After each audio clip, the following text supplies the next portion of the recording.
اس دروازے سے باہر نکلتے ہی ہم نعرہ پھر یہی لگائیں گے، فلاں زندہ باد، فلاں زندہ باد، فلاں زندہ باد۔ ہم کبھی بھی یہ نعرہ نہیں لگا سکتے اسلام زندہ باد، اسلام زندہ باد، اسلام زندہ باد۔ کبھی ہم قوموں کے نام پر تقسیم ہو گئے؟ کیا حضرت سیدنا عثمان غنی رضی اللہ تعالیٰ عنہ کی یہ سیرت ہے کہ تمہیں قوموں کے نام پر تقسیم کر دیا جائے؟ اب مجھے حدیث مبارکہ بھی یاد آ گئی۔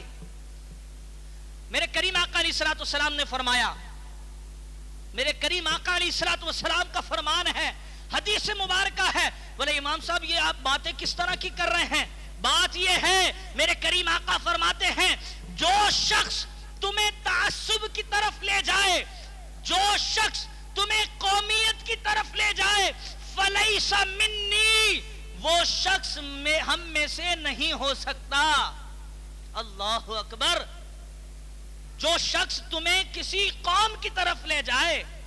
کسی تعصب کی طرف لے جائے، وہ ہم میں سے نہیں ہو سکتا۔ فلیس منی،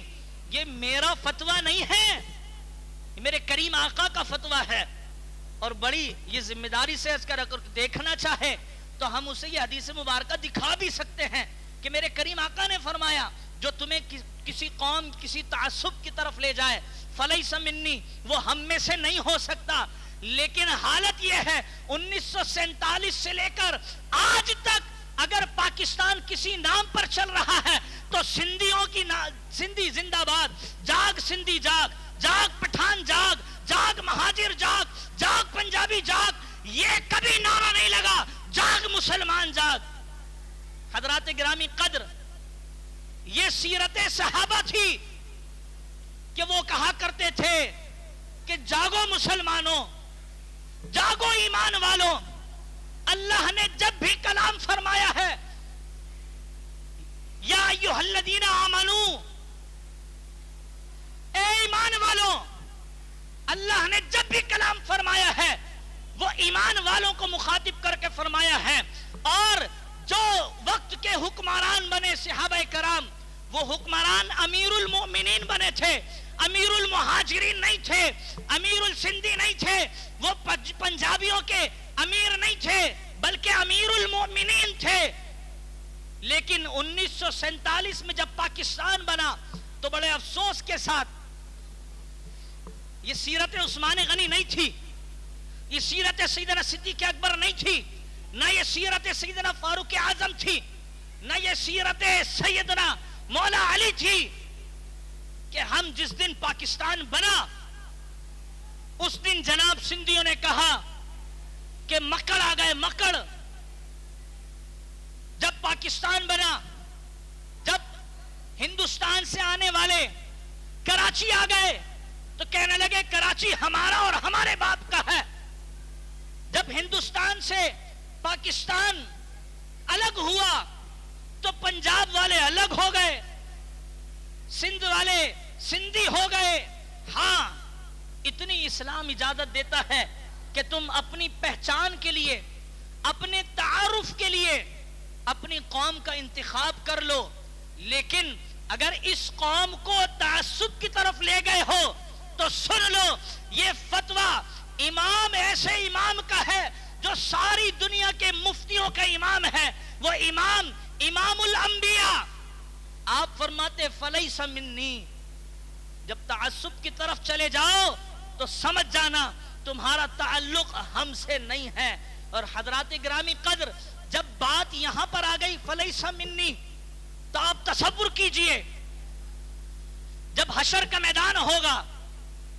آپ میں سے کوئی ایک بندہ کھڑے ہو کر کے یہ کہہ دے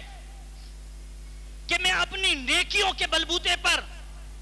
اپنے اعمال کے بلبوتے پر جنت حاصل کر لوں گا، کوئی ایک یہ کہہ دے؟ نہیں۔ جس سے پوچھا جائے گا وہ یہ کہے گا کہ ہاں میں حضور علیہ الصلوۃ والسلام کی شفاعت کے بغیر جنت میں نہیں جا سکتا، میں اپنے آقا و مولا کی شفاعت کے بغیر جنت میں نہیں جا سکتا، میں ان کی غلامی کے بغیر جنت میں نہیں جا سکتا۔ اب آپ یہاں تو میرے کریم آقا نے فرما دیا فلیس منی، اور آج میں نے آپ کو بتا بھی دیا، اور حشر کا میدان ہو،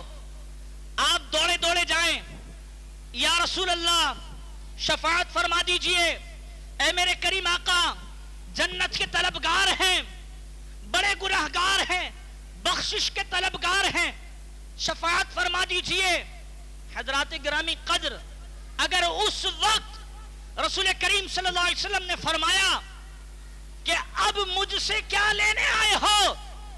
بات تو یہ ہے کہ جب تمہیں بتا دیا گیا کہ تعصب کی طرف مت جانا، اسلام زندہ باد کے نعرے لگاتے رہنا، پھر بھی تم نے تعصب کے نام پر جگہ جگہ بٹوارے کر دیے، اور پھر میں نے تمہیں بتا دیا تھا کہ جو تعصب کی طرف جائے گا فلیس منی، وہ ہم میں سے نہیں ہو سکتا، تو اب تم میرے پاس کیا لینے آئے ہو۔ حضرات گرامی قدر، سوچنے والی بات یہ ہے کہ سہارا آسرا صرف ایک ہے، وہ ذات رسول خدا صلی اللہ علیہ وسلم ہے، اور حشر کے میدان میں اگر وہ ذات بھی ہمارا ساتھ چھوڑ جائے تو پھر ہمارے پاس آسرا کون سا ہوگا،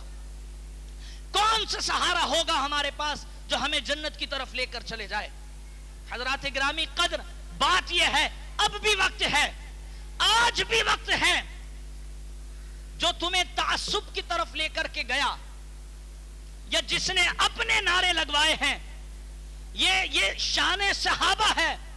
صحابہ کرام علیہم رضوان کبھی بھی اپنی ذات کے لیے نعرے نہیں لگوایا کرتے تھے، بلکہ نعرہ بس ایک ہی لگایا کرتے تھے کہ یا رسول اللہ فدا کا امی وابی، یا رسول اللہ ہماری تو شان کوئی شان ہی نہیں ہے، ساری شان آپ کی شان ہے، اگر آپ نہ ہوتے تو نہ عمر ہوتے، نہ ابو بکر صدیق ہوتے، نہ عثمان غنی ہوتے، نہ علی مشکل کشا ہوتے، یا رسول اللہ یہ ساری شانیں آپ کی شان کی وجہ سے ہیں۔ حضرات گرامی قدر، صحابہ کی تو یہ سیرت تھی، لیکن افسوس، آہا افسوس، ہم باتیں تو بڑی بڑی کرتے ہیں کہ ہماری جان قربان ہے، ہماری جان قربان ہے رسول اللہ کے نام پر، صحابہ کرام کے نام پر ہماری جانیں قربان ہیں، باتیں تو ہم بڑی کرتے ہیں، لیکن افسوس کی بات یہ ہے کہ جب عملی قدم اٹھانے کا وقت آتا ہے تو ہم پٹھان بن جاتے ہیں، ہم سندھی بن جاتے ہیں، ہم پنجابی بن جاتے ہیں، ہم مہاجر بن جاتے ہیں۔ بات جب وقت رسول اللہ کا آتا ہے، رسول اللہ کی شان کا آتا ہے، تو ہمیں اپنی قوم یاد آتی ہے، ہمیں اپنا تعصب یاد آ جاتا ہے، اگر یاد نہیں آتا تو فقط اسلام یاد نہیں آتا۔ حضرات گرامی قدر، گفتگو میری حضرت سیدنا عثمان غنی رضی اللہ تعالیٰ عنہ کی سیرت مبارکہ، اور جتنی میں نے ایک لفظ بیان کیا یہ حضرت سیدنا عثمان غنی رضی اللہ تعالیٰ عنہ کی سیرت تھی کہ آپ امیر المؤمنین تھے، آپ امیر المہاجرین نہیں تھے۔ جو آج نعرہ لگاتے ہیں مہاجر زندہ باد کا، وہ جا کر عثمان غنی سے پوچھیں کہ آپ ہجرت کر کر نہیں آئے تھے، اور ایک ہجرت نہیں 2 ہجرتیں فرمائی ہیں عثمان غنی رضی اللہ تعالیٰ عنہ نے۔ آج جو مہاجر ہونے کا نعرہ لگاتے ہیں، آپ عثمان غنی رضی اللہ تعالیٰ عنہ سے پوچھ لیں جا کر کہ آپ امیر المہاجرین بنے تھے یا آپ امیر المومنین بنے تھے۔ اگر آپ کو جواب مل جائے کہ عثمان غنی امیر المہاجرین تھے تو پھر آج کے بعد میں بھی سینہ ٹھوک کر کہوں گا کہ ہاں میں بھی مہاجر ہوں۔ لیکن حضرت عثمان غنی اگر آپ کو جواب نہ مل سکا کہ آپ امیر المہاجرین نہ تھے بلکہ امیر المومنین تھے، تو پھر آج کے بعد آپ مہاجر نہیں بلکہ آپ مومن بن کر زندگی گزاریے گا۔ بات یہ ہے، مختصر اور سادہ اور سیدھی بات، قولوا قولا سدیدا، ایمان والوں اللہ سے ڈرو اور سیدھی بات کہہ دیا کرو۔ تو حضرات گرامی قدر، بس گفتگو کا اختتام اس بات پر کہ خدارا آج اپنی آخرت کا ہوش کیجئے، آج اپنی قبر کا ہوش کیجئے، اور جو آج تک ہم بٹے رہے ہیں کبھی کسی نام پر، کبھی کسی نام پر، کبھی کسی نام پر، ان سب ناموں کو اپنے تعارف کے لیے تو زندہ رکھیے، اپنی پہچان کے لیے تو زندہ رکھیے، لیکن تعصب کے لیے اس کو دفن کر دیجئے، اس کو خاک میں ملا دیجئے، اور بس ایک نعرہ لے کر اٹھیے کہ ہاں میں صحابہ کا چاہنے والا ہوں، ہاں میں رسول خدا کا چاہنے والا ہوں، اور وہ امیر المومنین تھے، اور وہ میرے امیر تھے، لہذا میں بھی ایمان والا ہوں کیونکہ وہ میرے امیر تھے۔ قیامت تک جتنے ایمان والے آنے والے ہیں وہ ساروں کے امیر تھے۔ تو حضرات گرامی قدر، جو ان کا چاہنے والا ہے، جو ان کا چاہنے والا ہے، وہ قیامت تک بس یہی کہے گا، انہیں جانا، انہیں مانا، نہ رکھا غیر سے کام۔ للہ الحمد، میں دنیا سے مسلمان گیا۔ وآخر دعوانا ان الحمد للہ رب العالمین۔ سنت ادا۔